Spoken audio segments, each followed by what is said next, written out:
Baik, Bismillahirrahmanirrahim. Assalamualaikum warahmatullahi wabarakatuh. Alhamdulillah, alhamdulillahi rabbil alamin. Wa bihi nasta'inu ala umuri dunya waddin.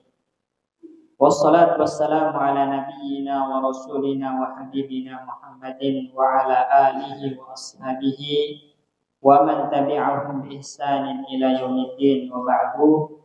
Rabbana 'allimna ma yanfa'una wanfa'na bima 'allamtana wa zidna ilma. Rabbi shrah li sadri wa yassir li amri wahlul 'uqdatam min lisani yafqahu qawli. Ikhwatul iman jamaah kaum muslimin rahimani wa rahimakumullah. Alhamdulillah, dengan izin dan karunia dari Allah Subhanahu wa taala, Allah Subhanahu wa taala masih memberikan kesempatan kepada kita untuk duduk di majelis ilmu dalam rangka meningkatkan iman kita, meningkatkan amal soleh kita. Semoga dengan hadirnya kita, duduknya kita di majelis ilmu ini, Allah angkat derajat kita, Allah masukkan kita ke surganya, dan Allah berikan kepada kita husnul khatimah. Insyaallah kita akan lanjutkan kembali pembacaan kita terhadap kitab Qawaidul Qur'aniyah, kaidah-kaidah Quran ya yang berkaitan tentang jiwa dan kehidupan kita. Kita akan masuk ke kaidah yang ke-9. Berkata di sini penulis kitab hafizahullah taala, al-qaidatu tasi'atu, kaidah yang ke-9. Wa laysa dzakaru kal unsa, laki-laki itu tidak sama dengan wanita. Jadi ayat ini adalah bentuk bantahan ya langsung dari Allah Subhanahu wa taala kepada orang-orang yang mengupayakan kesetaraan gender. Ya. Jadi kaum feminis yang ingin menyetarakan diri mereka dengan kaum laki-laki dalam segala aspek, dalam segala lini, itu dibantah langsung oleh Allah. Apa kata Allah? Wa laysa dzakaru kal unsa. Laki-laki itu tidak sama dengan wanita. Di sini menariknya kenapa Allah menyebutkan zakar baru unsa, menyebutkan laki-laki dulu baru perempuan. Itu menunjukkan bahwasannya laki-laki itu punya keutamaan yang melebihi wanita secara umum, ya secara umum. Terkadang kalau secara personal ada wanita yang lebih hebat daripada laki-laki, begitu kan? Tapi secara jenis, secara keumuman, laki-laki itu lebih kuat, lebih utama dalam beberapa hal dibandingkan wanita, sehingga tidak akan mungkin terwujud yang namanya kesetaraan gender itu, ya. Karena Allah mengatakan walaitadzakaru kal unsa. Laki-laki tidaklah sama dengan wanita. Jadi ayat ini, potongan ayat ini adalah merupakan kaidah yang sangat agung, ya, yang menunjukkan betapa Allah Subhanahu wa taala maha sempurna ilmunya, betapa Allah maha sempurna hikmahnya, betapa Allah maha sempurna kudrahnya dalam menciptakan makhluk. Ya, Allah Subhanahu wa taala tidak menjadikan makhluk itu sama, tapi bertingkat-tingkat. Ya. Dan di sini laki-laki dalam beberapa aspek itu melebihi wanita. Ayat ini sebenarnya konteksnya itu berkisah tentang ibunya Maryam. Maryam. Ketika dia berkata, disebutkan di dalam Al-Qur'an surat Al-Imran, ya, ayat 3536, "Idz qalat imra'atu Imran rabbi inni nadartu laka ma fi batni muharrara."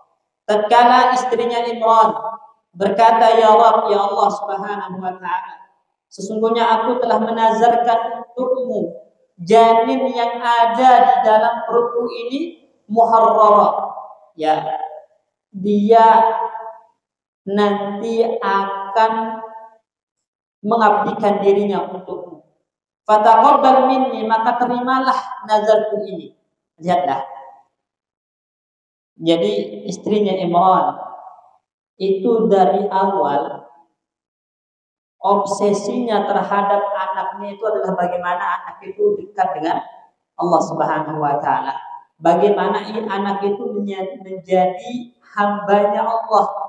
Ya, hambanya Allah Subhanahu wa taala.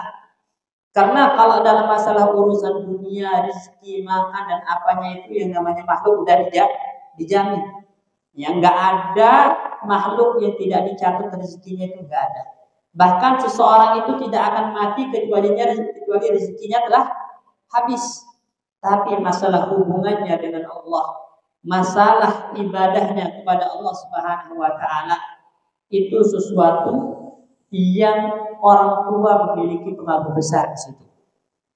Ya, makanya dalam hadis disebutkan, ya, anak manusia itu dilahirkan dalam keadaan apa? Suci, fitrah, sesuai dengan fitrahnya, itu bertauhid, mengesahkan Allah, hendak beribadah kepada Allah. Tapi fa abawahu yuhawidanahu aw yunassiranahu aw yumajjisanahu, kata Nabi. Tapi kedua orang tuanya yang bisa membuat dia menjadi Yahudi, Nasrani, Majusi, ya, atau membuat anak itu menjadi yang jauh dari Allah karena tidak diberikan pendidikan Islam, tidak diberikan pendidikan bagaimana hak Allah kepadanya, bagaimana kewajibannya kepada Allah dan Rasulnya. Itu nggak diajarkan karena orang tuanya mungkin terfokuskan dalam masalah pendidikan duniawi yang sifatnya materi dan semacamnya, tapi urusan agama anaknya dijauhkan. Ini berbahaya, ya. Makanya di sini lihatlah, dari sebelum lahir, ya, ibunya Maryam sudah menazarkan anaknya itu untuk menjadi apa? Pelayan rumah Allah, ya, menjadi apa? Hamba yang dekat dengan Allah Subhanahu wa taala. Innaka antas samiul alim, sesungguhnya Engkau Maha mendengar lagi Maha mengetahui. Jadi apa yang saya ucapkan ini, ya Allah, Engkau mendengarnya. Dan apa yang saya nazarkan ini, ya Allah, Engkau mengetahuinya, katanya. Falamma wada'atha qalat rabbi inni wada'tuha untha. Tatkala dia melahirkan janin yang ada dalam perutnya, maka dia mengatakan, wahai Rabbku, ya Allah, ternyata aku melahirkan seorang wanita. Wallahu a'lamu bima wada'at. Padahal Allah lebih tahu tentang apa yang akan dia lahirkan. Jadi sebelum dia melahirkan, Allah sudah tahu kalau janin itu akan lahir sebagai seorang wanita. Ya, wanita. Nah, ini. Cuman Imran atau istrinya Imran ini kenapa mengatakan Rabbi inni wada'tuha untha, ya Allah, saya melahirkan seorang wanita. Dia bukan tidak ridha dengan anak wanita, bukan tidak ridha, bukan tidak ikhlas diberikan anak wanita, tapi dia merasa tidak bisa menepati janji dan nazarnya kepada Allah. Karena dari awal dia bernazar anak yang lahir ini nanti akan menjadi pelayan Baitul Maqdis, pelayan rumah Allah.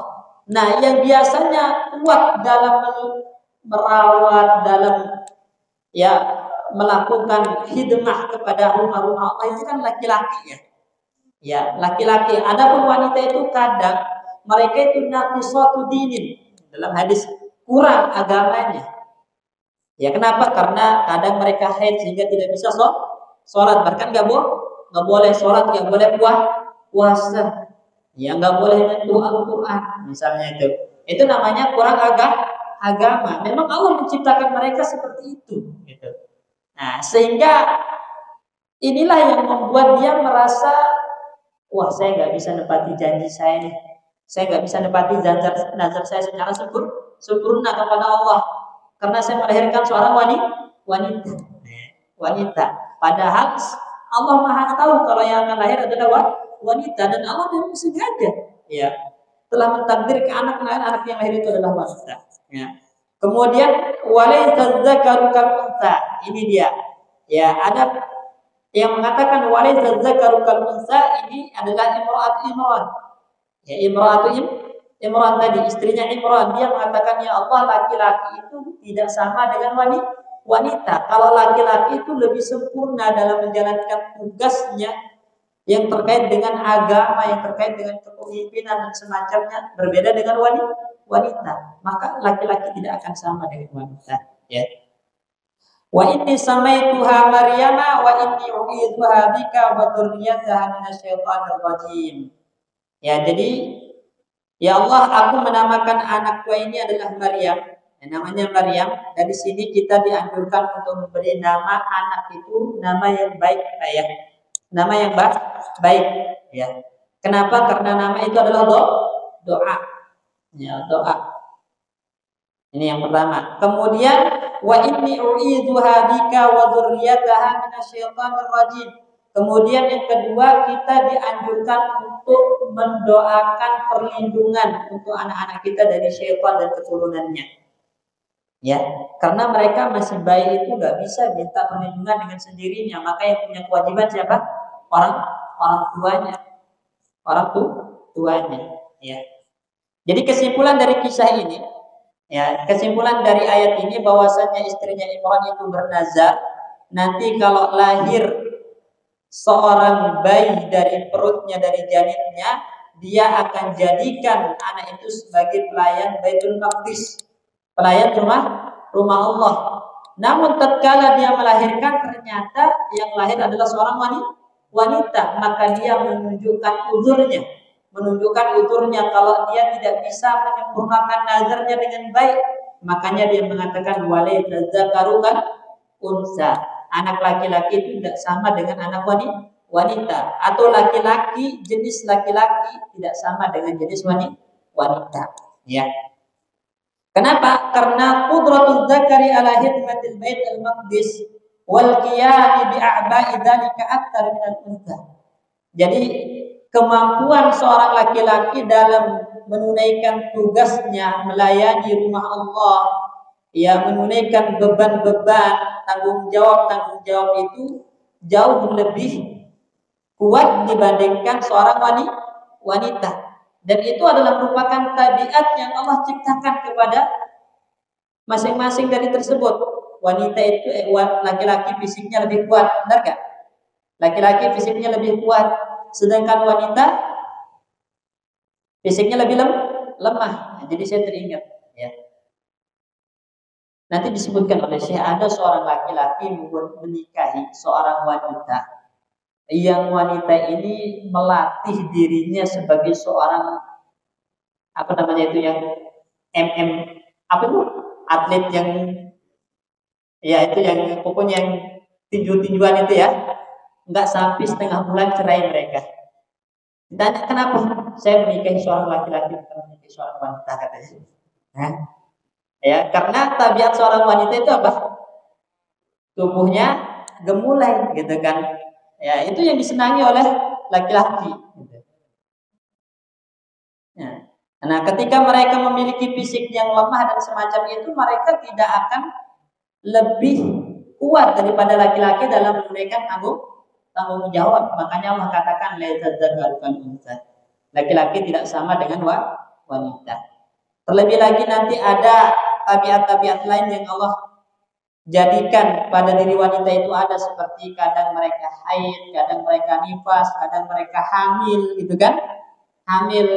Nah, sehingga semakin membuat tubuh mereka lemah, dan itu membuat mereka tidak bisa maksimal dalam melakukan tanggung jawab. Makanya di sini laisa dzakaru kal unsa. Wanita laki-laki tidak sama dengan wanita. Ya. Bahkan di dalam syariat Islam pun Allah Subhanahu wa taala jelaskan di Al-Qur'an banyak ayat yang menunjukkan kalau laki-laki itu lebih kuat dibandingkan wanita, lebih mampu untuk menanggung tanggung jawab dibandingkan wanita. Allah katakan ar-rijalu qawwamuna 'alan nisa' bima faddalallahu ba'dahum 'ala ba'din. Laki-laki itu lebih lebih kuat dan lebih bisa menjadi seorang pemimpin dibandingkan wanita dengan keutamaan yang Allah berikan kepada sebagian di antara mereka terhadap yang lain. Ya, walirijali 'alaihinna darajah, kata Allah. Laki-laki itu terhadap wanita memiliki derajat yang lebih tinggi secara umum. Kalau secara personal ada wanita yang lebih hebat.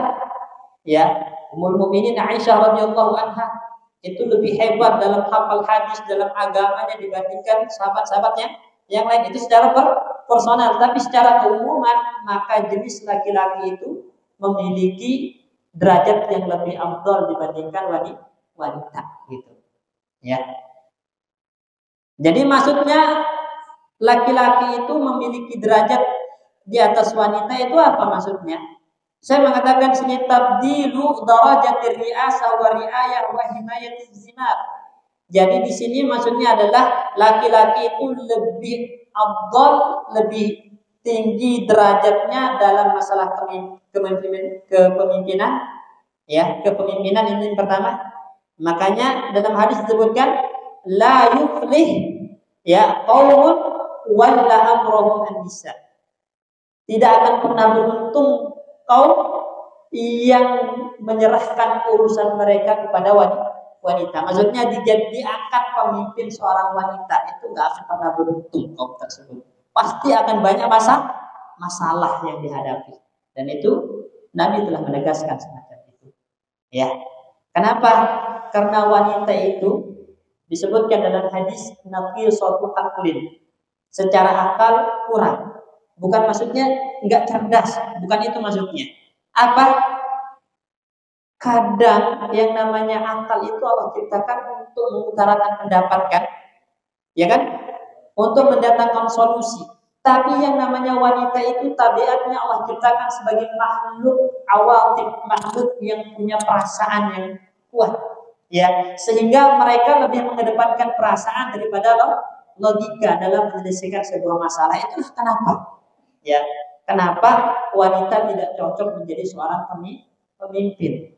Ya, kenapa? Karena mereka ini makhluk yang Allah ciptakan memiliki perasaan yang sensitif, lebih mengedepankan perasaan terkadang daripada logika. Ini secara umumnya, ya, sehingga yang lebih afdal, yang lebih utama menjadi pemimpin itu adalah seorang laki-laki. Begitupun dalam masalah mengayomi, ya, mengayomi, bertanggung jawab terhadap ya bawah-bawahannya, itu tetap laki-laki lebih afdal. Ya, fal fadlu lirijali 'ala nisa bi hadhihi nawahi. Jadi laki-laki lebih utama daripada wanita dari sisi ini, yaitu dari sisi kepemimpinan, dari sisi mengayomi, dari sisi tanggung jawab dan semacamnya, itu laki-laki lebih afdal. Ya. Maka ketika Allah Subhanahu wa taala memberikan laki-laki keutamaan semacam ini, ya, laki-laki itu berkonsekuensi harus menunaikan hak-hak wanita. Ya, menunaikan hak-hak istrinya karena dia seorang pemimpin, dia yang mengayomi gitu kan. Jangan dia yang nuntut haknya ditunaikan lebih banyak, tapi dia yang harus menunaikan hak wanita karena dia pemimpin yang harus mengayomi. Itu maksud Allah walirijali 'alaihinna darajah di sini. Ya. Jadi kadang laki-laki itu harus mengalah, ya, terkait hak mereka. Kenapa? Karena dia pemimpin. Dia adalah seorang pengayom. Seorang yang harus mengayomi, ya. Jadi dia harus lihat maslahat yang lebih besar, gitu kan. Memandang dengan maslahat mafsadat, bukan pakai perasaannya. Yang pakai perasaan itu wanita. Makanya walil rijali 'alaihinna darajah. Ya. Jadi ketika Allah Subhanahu wa taala memberikan seorang laki-laki keutamaan dibandingkan wanita, itu bukan berarti laki-laki ini harus menjadi orang yang semaunya. Ya, semaunya. Harus menjadi orang yang otoriter. Wah, saya ini kan pemimpin, tunaikan hak saya. Enggak seperti itu. Ya, bukan seperti itu pemimpin yang baik. Pemimpin yang baik itu bagaimana? Pemimpin yang mengayomi, gitu. Makanya Ibnu Abbas radhiyallahu anhu mengatakan, "Inni ahabbu an atazayyana lil mar'ah kama ahabbu an tatazayyana lil mar'ah." Saya suka berdandan menghiasi diri saya untuk istri saya sebagaimana saya suka istri saya berhias untuk diri saya. Ya. Jadi jangan egois gitu kan. Mentang-mentang pemimpin, wah, harus dilayani. Sekali-kali pemimpin itu yang melayani, dan memang tugas seorang pemimpin apa? Melayani. Benar enggak? Pemimpin itu melayani. Ya, pemimpin itu melayani. Makanya dalam hadis disebutkan, wa khairu man istajarta al-qawiyyal amin. Kata Allah, sebaik-baik yang kalian angkat, yang kalian jadikan pekerja, pemimpin, itu adalah al-qawiyyal amin, yang punya skill dan amanah. Nah, jadi skill amanah itu digunakan untuk apa? Untuk melayani kebutuhan bawahan, kebutuhan yang mereka pimpin, yang mereka ayomi. Jadi di sini bukan berarti kita dituntut sebagai laki-laki menjadi orang yang egois. Ya harus merasa hebat di atas wanita terus-menerus, enggak. Maksudnya adalah karena kita pemimpin, kita diberikan derajat utama oleh Allah, maka kita harus mengayomi wanita, anak, wanita, istri dan semacamnya. Makanya Ibnu Abbas mengatakan, saya lebih suka ya berhias untuk istri saya sebagaimana saya suka istri saya berhias untuk diri saya gitu. Jadi kenapa? Karena Allah mengatakan walahunna mislul ladzi 'alaihinna bil ma'ruf. Wanita itu punya hak kepada laki-laki seperti kewajiban mereka kepada laki-laki. Benar enggak? Kan apa kewajiban wanita kepada suaminya? Berhias. Ya, karena istri soleha itu kata Nabi adalah istri yang apabila kamu melihat kepadanya kamu senang. Kamu senang. Nah, senang itu bisa karena akhlaknya bagus, ya, akhlaknya bagus. Jadi dia menghiasi dirinya dengan akhlak yang mulia. Kedua, dia memang betul-betul mempercantik dirinya, menghiasi dirinya sehingga ketika dilihat suaminya senang. Ini wanita yang solehah, gitu kan? Ya. Kemudian apabila kamu meninggalkannya, maka dia menjaga dirinya. Artinya menjaga diri itu apa? Dia menjaga dirinya tidak akan dibiarkan untuk disentuh kecuali oleh suaminya. Artinya dia gak akan selingkuh, serong dan semacamnya. Karena dia tahu yang berhak untuk menyentuhnya adalah suaminya. Itu wanita salehah. Kemudian dia adalah wanita yang menjaga harta suaminya. Kata Nabi, dia itu tidak membelanjakan sembarangan harta suaminya tanpa izin suaminya. Ini wanita salehah.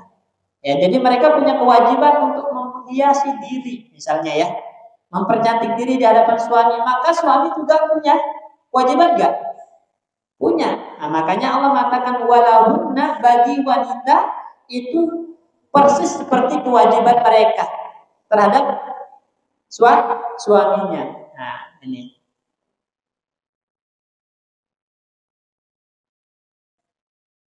Iya.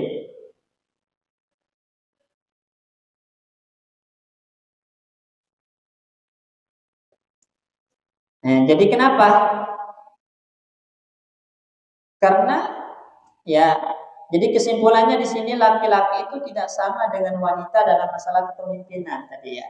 Dalam masalah kepemimpinan juga dalam masalah hal-hal yang terkait agama nanti ada yang membuat perempuan itu lebih di bawah laki-laki. Ya, ini bukan meremehkan, ini bukan merendahkan wanita, Pak ya. Ya, Islam itu adalah agama yang paling memuliakan wanita. Sebagai contoh, sebelum Islam datang di masa jahiliyah dulu, wanita itu ibarat benda. Ibarat benda yang bisa dihadiahkan, bisa diwariskan.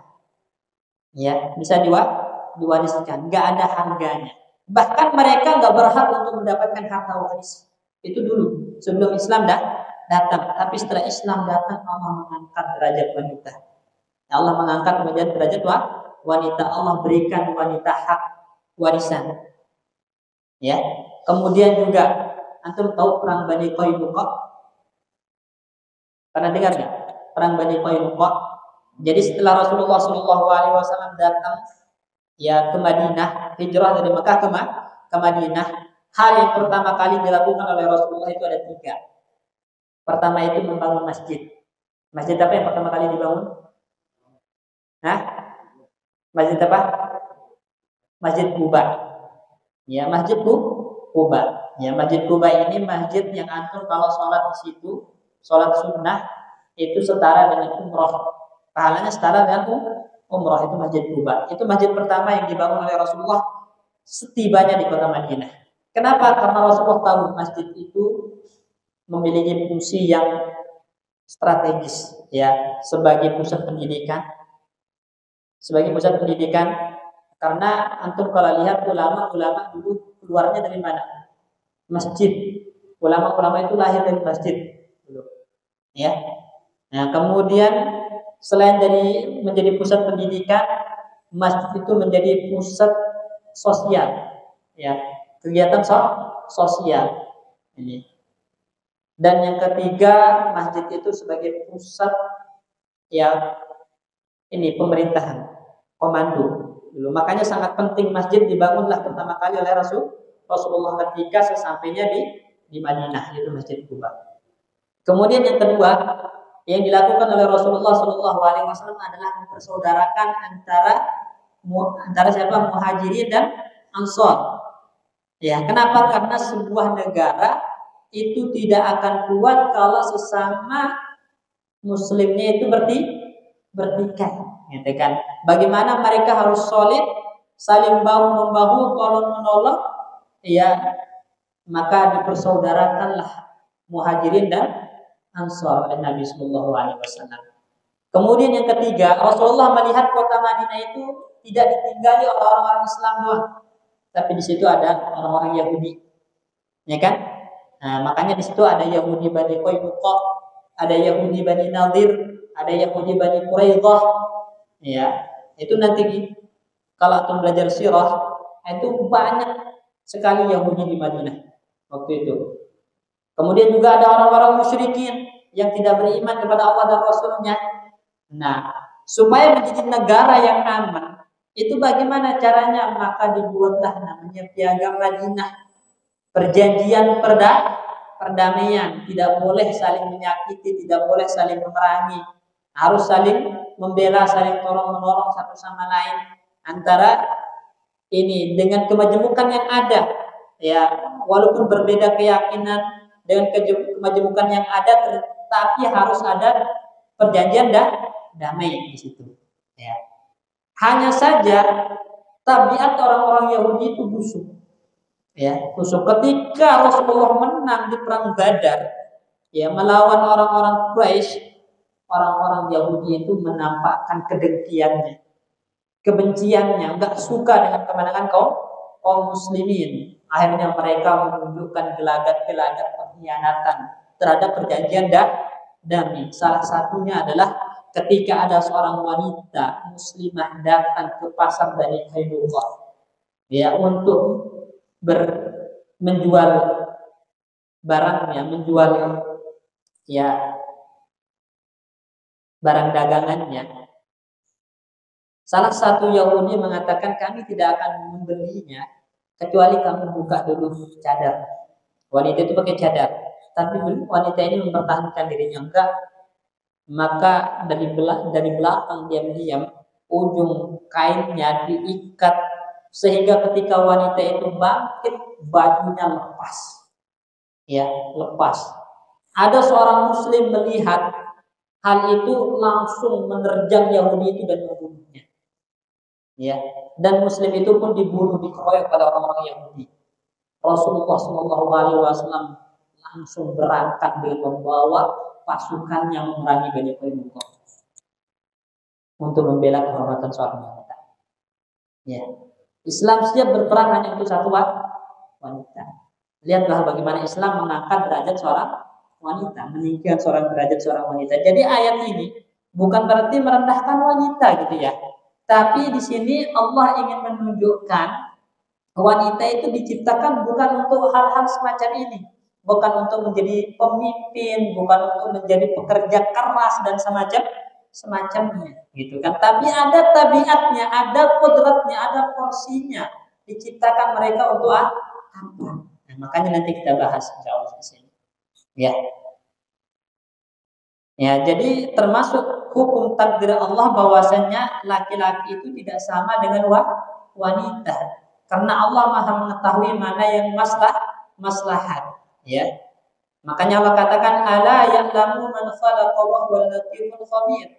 Allah itu Maha mengetahui, ya, bagaimana Allah menciptakan, dan Allah itu Maha bijaksana, Maha hakim, ya, terkait penciptaannya. Ya. Jadi di sini Maka wa man tawahama annahu ma sawa faqad abtala dilalatul Qur'an was sunnah ala dzalik. Jadi barang siapa yang menyangka dan mengklaim bahwasanya wanita dan laki-laki itu secara gender setara, itu maka dia telah membatalkan Al-Qur'an dan sunnah. Ini karena Al-Qur'an sendiri mengatakan laki-laki tidak sama dengan wanita. Hadis pun mengatakan ya wanita itu tidak sama dengan laki-laki. Makanya Allah Subhanahu wa taala melalui lisan Nabi melarang kita laki-laki menyerupai wanita. Begitupun wanita dilarang menyerupai laki-laki. Itu menunjukkan kalau laki-laki dan wanita itu tidak sama, gitu loh. Kalau kita perhatikan ya, bagaimana ya perbedaan antara laki-laki dan wanita dalam hukum syariat itu diantaranya misalnya ya, Allah Subhanahu wa taala ya termasuk sunnatullah itu menjadikan laki-laki itulah yang harus mencari nafkah. Benar nggak? Yang bertanggung jawab untuk mencari nafkah itu siapa? Laki-laki. Jadi laki-laki yang bertanggung jawab keluar rumah mengais rezeki, mencari nafkah untuk membiayai hidup istri anaknya, bukan istri yang keluar untuk mencari nafkah. Itu sunnatullah. Ya, di dalam kitab-kitab fikih antum akan belajar nanti namanya kitabun nafaqat, babun nafaqat. Akan disebutkan yang wajib memberi nafkah itu siapa? Laki-laki, suami, bukan istri. Berarti yang wajib keluar mencari rezeki itu adalah suami. Ini.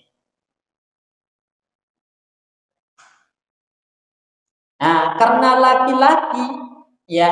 laki-laki itu yang berkewajiban untuk mencari rezeki, memberi nafkah, maka laki-laki itu hartanya itu selalu dituntut untuk berkurang. Ya, jadi gini teman-teman ya, harta suami, harta istri itu jangan disamakan. Enggak ada namanya hartamu adalah hartaku, itu enggak ada. Ya, jadi antum bilang ke istri hartamu hartaku, hartaku hartamu, enggak ada. Harta suami, harta istri, harta istri. Hanya saja suami punya kewajiban memberi nafkah kepada istrinya sehingga hartanya dituntut untuk berkurang. Sedangkan harta istri nggak boleh diganggu-gugat oleh suami tanpa ridho dan izinnya. Ini menunjukkan betapa Allah Subhanahu wa taala memuliakan wanita. Ya. Maka dalam warisan Allah Subhanahu wa taala jadikan bagian laki-laki itu lebih banyak daripada wanita. Lidzakari mislu hadzil unsayain, kata Allah. Laki-laki itu mendapatkan 2 bagian wanita. Jadi satu laki-laki mendapatkan 2 bagian wanita. Misalnya kalau ada satu laki-laki 2 wanita, berarti laki-laki dapat berapa? Harta dibagi berapa? Ada satu laki-laki 2 wanita. Misalnya satu anak laki-laki 2 anak perempuan.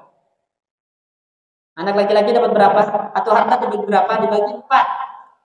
Dibagi 4. 2 ke wanita laki-laki, 2 sisanya ke wanita, masing-masing dapat 1. Karena laki-laki harus lebih banyak.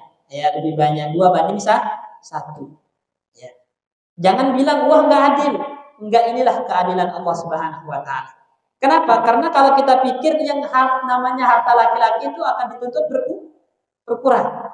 Nanti dia akan menikah, punya anak, punya istri, hartanya digunakan untuk menafkahi. Kalau wanita menikah, apakah hartanya akan diambil suami? Enggak boleh. Enggak boleh. Harta tetap harta istri, enggak boleh diganggu-gugat oleh suaminya, kecuali kalau si istri redho dan mengizinkan. Ini. Itulah kenapa Allah Subhanahu wa taala dalam warisan membedakan wanita. Ya, jadi di sini letak pertama apa? Laki-laki dan wanita tidak sama dalam warisan. Nah, maka keliru nanti Pak ya, yang bagi warisan itu udah bagi rata.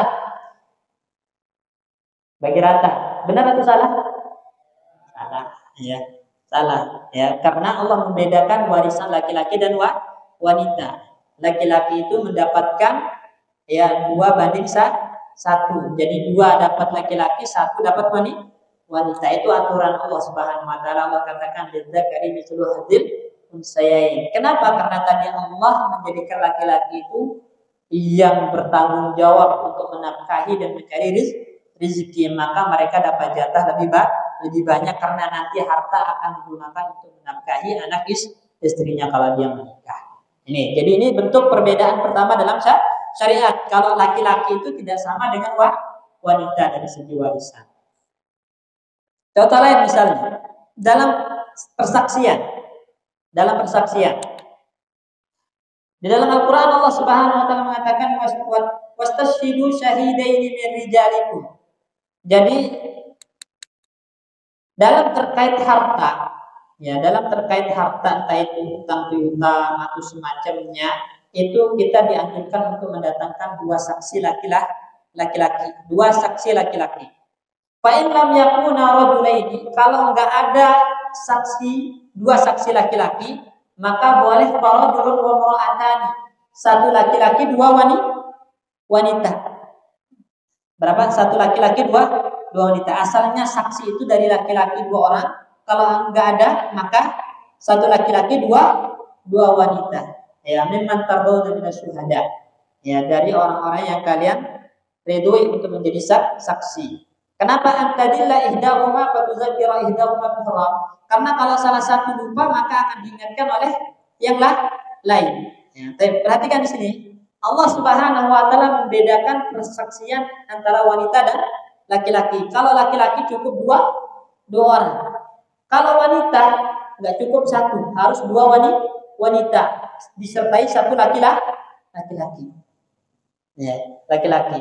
Makanya Nabi Shallallahu Alaihi Wasallam ketika menyebutkan dalam hadis, saya tidak pernah melihat orang yang secara akal itu kurang dan secara agama kurang itu mengalahkan kalian wahai para laki-laki yang dalam masalah akal dan agama lebih hebat. Ya. Kemudian para muslimah pada saat itu bertanya, wahai Rasulullah, apa maksudnya kalau kami ini adalah orang yang kurang akal dan kurang agama? Maka Nabi sebutkan, bukankah kalau kalian bersaksi itu tidak cukup satu orang, tapi harus ada dua wanita, dan itu menunjukkan kalau kalian suatu aklin. Ya. Yang dimaksud dengan naskah suatu aklin di sini, tadi saya jelaskan, wanita itu ketika dituntut bersaksi itu kadang nanti bawa perasaan, Pak. Ya kan? Perasaan, tidak menggunakan logika nalarnya. Jadi perasaannya, sehingga kalau satu membawa perasaan, yang lain bisa mengingatkan, oh bukan begitu. Gitu. Makanya butuh dua orang. Kalau kurang agama maksudnya bagaimana? Dijawab oleh Rasulullah, bukankah kalau kalian itu jika haid tidak sholat, jika haid tidak berpuasa, itulah kurang agama. Dan Allah menciptakan memang seperti itu. Ya. Seperti itu. Makanya Syekh Syarawi rahimahullah taala ketika ditanya tentang hadis, apa makna wanita itu kurang akal dan kurang agamanya, maka beliau menjelaskan, Allah Subhanahu wa taala menjadikan wanita itu sebagai ibu. Yang melahirkan itu wanita, ya kan? Kemudian hakul ihtidhan, hak untuk merawat bayi yang baru lahir sampai dia bisa menentukan pilihan nanti itu kepada wanita. Ya, jadi kalau misalnya ada suami, istri bercerai, anaknya masih baik, maka Islam memberikan hak merawat kepada ibu. Nanti kalau anak itu udah bisa memilih mau ikut siapa, baru dia memilih. Kenapa? Karena ibu itu lebih memiliki kasih sayang, ya kan? Allah menjadikan wanita itu yang melahirkan, wanita itu yang hamil, wanita itu yang punya hak untuk merawat bayi. Itu kenapa? Karena mereka memiliki kasih sayang. Mereka itu makhluk altifiyah, makhluk yang penuh dengan perasaan. Ya, perasaan. Nah, sehingga tabiat mereka untuk hal-hal semacam ini yang menggunakan logika akal yang kuat itu bukan di situ tempat wanita, gitu kan? Tapi Allah menjadikan wanita itu kudratnya di hal-hal yang kaitannya dengan perasaan, ya, perasaan. Dan itu kelebihan mereka, bukan merendahkan. Jelas insyaallah ya. Ya, ini. Jadi itu kenapa persaksian seorang wanita tidak tidak boleh sendirian, tapi harus disertai wanita yang lain dan juga satu laki-laki.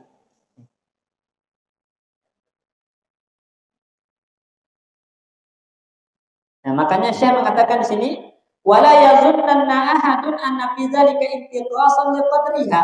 Jadi jangan seorang menyangka ketika Allah Subhanahu wa taala menyebutkan laki-laki lebih utama daripada wanita, wanita itu secara akal dan secara agama kurang, itu adalah bentuk intiqas, bentuk celaan kepada wanita. Jangan sangka seperti itu. Bal huwa tanzihun laha. Akan tapi itu bentuk penghormatan kepada wanita itu sendiri. Kenapa? Karena supaya dia wanita itu terfokuskan pada kudratnya, pada tugas yang Allah bebankan kepadanya. Apa tugas utama seorang wanita? Tugas utama seorang wanita itu adalah tarbiyah, mendidik anak. Al-qarar fil bait, diam di dalam rumah untuk kemaslahatan anak-anaknya, untuk melayani suaminya. Itu tugas utama seorang wanita. Ya. Ini. Jadi yang bertugas untuk jual beli, bertugas untuk kerja cari harta itu adalah laki-laki. Sedangkan istri itu tugasnya apa? Mendidik anak, merawat anak, menunaikan hak-hak suaminya. Ya. Makanya disebutkan al-ummu madrasatul ula. Ibu itu adalah sekolah yang pertama bagi anak-anaknya. Kalau Anda mempersiapkan ibu yang baik untuk anak-anak, maka Anda telah menyiapkan generasi-generasi hebat ke depannya. Ya. Jadi kalau bayangkan kalau semua ibu itu keluar rumah jadi wanita karir, kerja, ngejar dunia, terus anaknya diserahkan ke pembantu misalnya. Ya. Akan lahir anak-anak yang jauh dari kasih sayang. Yang enggak dekat dengan ibunya. Bukankah begitu? Ya, saya contohkan sama antum. Antum tahu Muawiyah bin Abi Sufyan? Ya. Ibunya siapa? Hindun. Ya. Yang membuat Muawiyah itu bisa menguasai setengah dunia. Ketika dia menjadi khalifah Bani Umayyah, itu siapa? Ibunya yang punya obsesi yang kuat. Ketika dikatakan oleh kaumnya, Masya Allah, sekarang Muawiyah telah menjadi pemimpin kaumnya. Oh, rugi dia kalau menjadi pemimpin kaumnya. Dia harus memimpin, ya, memimpin manusia, memimpin manusia. Dan benar dia menjadi khalifah yang menguasai setengah dunia pada saat kekuasaan dinasti Umayyah. Imam Syafi'i rahimahullah taala yang membuat namanya harum sampai sekarang, dikenal dan tidak ada yang melupakannya siapa? Ada ibu yang begitu kuat ya mendorongnya untuk belajar, mendidiknya. Jadi ibunya mempersiapkan bekalnya supaya anaknya pergi belajar, diantar, ditunggu.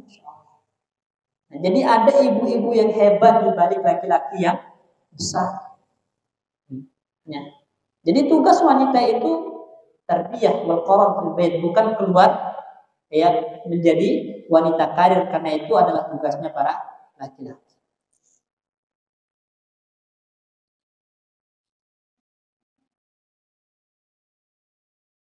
Jadi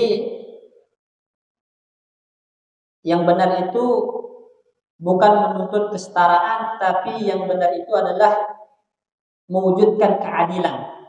Ya kan? Mewujudkan keadilan. Ya, adil itu bukan sama. Adil itu tidak harus sama. Adil itu meletakkan sesuatu sesuai dengan porsinya, sesuai dengan posisinya, sesuai dengan kudratnya. Itulah adil, dan itu yang dilakukan oleh Allah Subhanahu wa taala. Allah jadikan laki-laki pemimpin, Allah jadikan laki-laki itu sebagai yang memberi nafkah, mencari rezeki, karena itu tugas mereka. Sedangkan wanita dijadikan tetap di rumah untuk merawat anak-anak, untuk mendidik anak-anak, karena itu tugas mereka. Makanya Allah katakan laisa dzakaru kal unsa. Ya, jadi jangan samakan laki-laki dengan wanita. Makanya kalau kita lihat itu syubhat-syubhat orang-orang feminis yang menuntut kesetaraan gender itu karena mereka menuntut ya laki apa wanita juga harus bisa berkarir, bisa menjadi pemimpin dan semacamnya di luar. Ya, di luar kita baca ini jamaah sekalian. Perhatikan bagaimana aktivis-aktivis ya wanita yang menuntut kesetaraan gender itu menyesal atas tingkah laku mereka. Disebutkan sini Davisun. Ya, Davisun itu dia adalah pemimpin gerakan wanita dunia. Ya, jadi gerakan menuntut kesetaraan gender, yaitu secara internasional. Dia mengatakan, "Hunaka ba'dun nisa hatamna hayatihinna zawjiyah ala tariq israrihinna ala musawah birrajul." Di sana sebagian wanita menghancurkan kehidupan rumah tangga mereka karena mereka terus berusaha untuk menuntut kesetaraan gender dengan laki-laki. Nah, ini dia sendiri adalah pemimpin gerakan wanita pun mengakui di sana ada wanita-wanita yang kekeh menuntut kesetaraan gender sampai harus mengorbankan kehidupan rumah tangganya. Ya. Dan dia katakan inna rajulah wasayyidul muta', laki-laki itu pemimpin yang harus ditaati. Wa yajibu 'alal mar'ati an ta'isha fi baiti zawjiyah. Wanita itu harus tinggal di rumah suami. Ya, di rumah suami untuk mendidik anak, merawat anak. Wa antan sakulla afkariha haulal musawah, dan dia harus melupakan ide-ide untuk menyatakan laki-laki dan wanita harus sama. Itu dilupakan. Ya, dilupakan katanya. Ya. Kemudian Helen ini dia adalah seorang pakar kekeluargaan dari Amerika. Jadi pakar terkait dengan permasalahan keluarga yang ada di Amerika, mengatakan inna fitratal musawat, ya, pemikiran kesetaraan gender antara laki-laki dan wanita itu ghairu amaliyah atau mantiqiyah, itu tidak rasional. Ya, tidak masuk akal. Ya, kenapa? Wa innaha alhaqat adrar jismiyatan bil mar'ah wal usrah wal mujtama'. Karena sesungguhnya pemikiran-pemikiran ini akan mendatangkan mudarat baik bagi fisik wanita itu sendiri, mudarat bagi keluarga itu sendiri, dan mudarat bagi lingkungan masyarakat. Lingkungan masyarakat. Yang coba bayangkan kalau wanita-wanita kaum muslimin semuanya turun keluar, ya, keluar sibuk mencari dunia, maka generasi dari kaum muslimin, anak-anak kaum muslimin akan menjadi anak-anak yang lemah, jauh dari Allah. Ya. Persatuan wanita di Prancis yang bernama Hari ini mengatakan innal mutalabah bil musawat kamilah baina rajul wal mar'ah. Ya, menuntut kesetaraan gender antara wanita dengan laki-laki itu bisa membawa kepada marhalatul dhaya'. Itu bisa membawa kepada sesuatu yang bersifat kesia-siaan. Apa itu? Haitsu la yahsul ahadun min at-tarafain ala huquqihi, karena setiap dari kedua kelompok ini, laki-laki dan wanita, tidak akan terwujud haknya. Jadi sia-sia, enggak ada artinya menuntut kesetaraan gender. Ya, kenapa? Karena mereka udah punya porsi masing-masing. Ya. Karena maghrib ya. Nanti kita lanjutkan insyaallah pada pertemuan selanjutnya. Tutup dengan doa. Assalamualaikum warahmatullahi wabarakatuh.